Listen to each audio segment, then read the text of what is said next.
नमस्कार, मैं GRS news के लिए गिरीश चक्रवर्ती। आज राष्ट्रपिता महात्मा गांधी का शहादत दिवस है। आज के ही दिन एक सरफरी ने प्रार्थना सभा के दौरान उनकी गोली मारकर हत्या कर दी। महात्मा गांधी ने देश की आज़ादी के लिए जो त्याग और बलिदान दिया, उसको तो कोई ना झुठला सकता है और न ही उन्होंने सत्य और अहिंसा को लेकर जो अपने सिद्धांत प्रतिपादित किए, अमन शांति के लिए जो उनके विचार थे, वो न सिर्फ आज भी प्रासंगिक हैं बल्कि भविष्य में भी वे प्रासंगिक बने रहेंगे। भले ही उनकी हत्या कर दी गई हो, लेकिन उनके विचार, उनके सिद्धांतों की हत्या न कभी हुई है और न ही कभी होगी।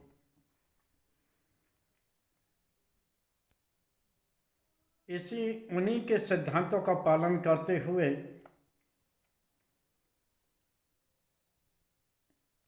UGC के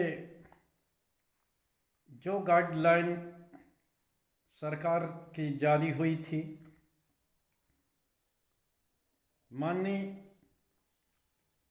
उच्चतम न्यायालय ने उस पर रोक लगाते हुए नए सिरे से उस गाइडलाइन को बनाने और समिति में विशेषज्ञों को रखने के निर्देश दिए हैं। हालांकि ये अंतिम फैसला नहीं है, इसकी सुनवाई 19 मार्च को फिर से होगी, लेकिन आशा है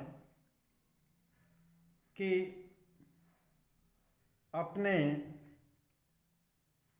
ठाकुर सोहाती में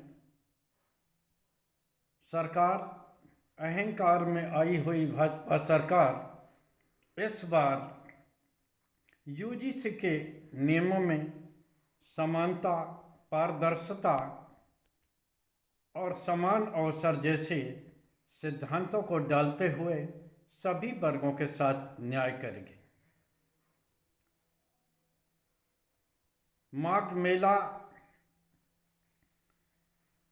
में जिस तरह का व्यवहार पुलिस प्रशासन और उत्तर प्रदेश सरकार के अधिकारियों ने किया,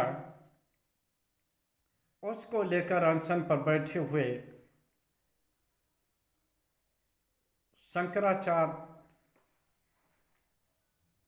अब वाराणसी चले गए हैं और उन्होंने ये कहा है कौन हारा है और कौन जीता है, ये भविष्य में पता लगेगा। लेकिन जिस तरह का व्यवहार प्रशासनिक लोगों और सत्ताधीशों ने उनके प्रति किया है, उसकी सिर्फ आलोचना ही की जा सकती है। उनको वो कभी भी भूल नहीं पाएंगे और ना ही माफ़ कर पाएंगे। खैर, सबसे पहले मैं UGC पर ही बात करता हूं, जिसको लेकर सरकार इस तरह फंस गई थी कि अपने निर्णयों को न तो वो वापस ले सकती थी और न ही अपने कदम को पीछे खींच सकती थी, क्योंकि दोनों ही कदमों से उसके लिए राजनीतिक नुकसान होने की संभावना थी। जिस तरह से भारतीय जनता पार्टी का बेस वोट सड़कों पर था और जिस तरह से वो सड़कों पर उतरकर सरकार का विरोध कर रहा था, उनकी नीतियों की खिलाफत कर रहा था, उसने ये दर्शा दिया कि निश्चित तौर पर अगर इस निर्णय को जारी रखा जाता है तो उसके 20 वोट के खतरने का खतरा था, और जिन वोटों को पाने की खातिर सरकार ने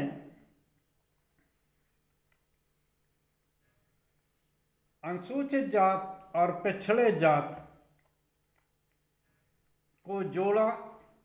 हालांकि अनुसूचित जात के छात्रों के साथ भेदभाव को लेकर गाइडलाइन पहले से ही बनी थी, लेकिन जिस तरह से पिछड़े जातियों को गोलबंदी करने के लिए सरकार इस कानून को लाई, अगर वो पीछे हटते हैं तो वो वर्गों के लोग भी आंदोलन करने के लिए अपना तैयारी रख रहे थे। इस बात की घोषणा भी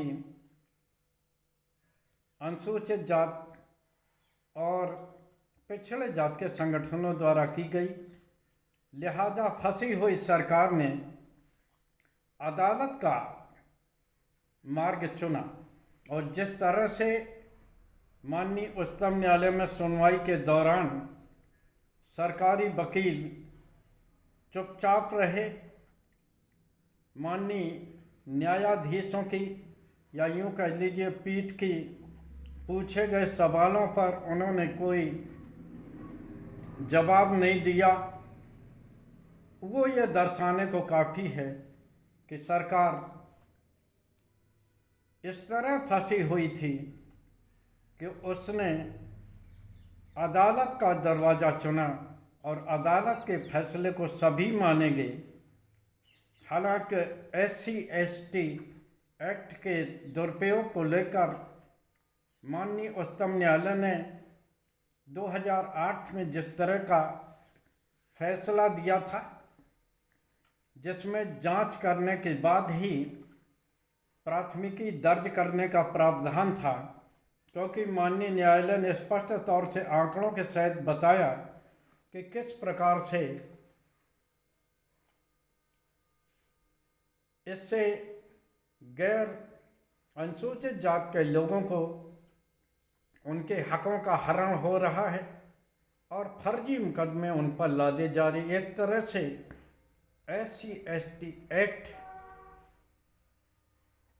लोगों की प्रतिष्ठा से खिलवाड़ करने और पैसे कमाने का जरिया बन गया है।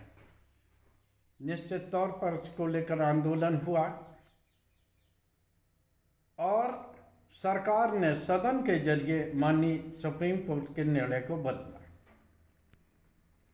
क्या हम ये भी सोचें कि भविष्य में